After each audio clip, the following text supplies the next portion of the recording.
એક માણસ, બે બેંક અને હજારો કરોડનો ફ્રોડ.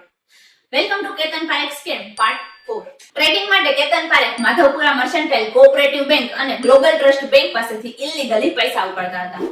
આરબીઆઈના નિયમ પ્રમાણે કોઈ પણ બેંક બ્રોકરને 15 કરોડ સુધીની જ લોન આપી શકે, પરંતુ હકીકતમાં તો એમએનસીબીએ કેતન પારેખને 800 કરોડની લોન આપી હતી અને ગ્લોબલ ટ્રસ્ટ બેંકે 100 કરોડની. અને એમાં પણ ચોંકાવનારી વાત એ હતી કે કેતન પારેખ બંને બેંકમાં બોર્ડ મેમ્બર હતા.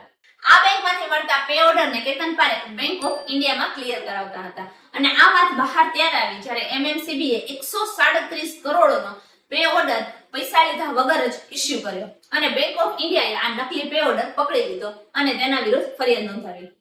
અને પછી એન્ટ્રી થાય છે જાણીતા પત્રકાર સુચિતા દલાલની, જેણે આખો સ્કેમ બહાર લાવ્યો. ન્યૂઝ બહાર આવતા જ બજાર હચમચી ગયું અને થયું 2001 સ્ટોક માર્કેટ ક્રેશ. આરબીઆઈ અને સીબીઆઈ ઇન્વેસ્ટિગેશન શરૂ કરી અને કેતન પારેખની ધરપકડ થઈ.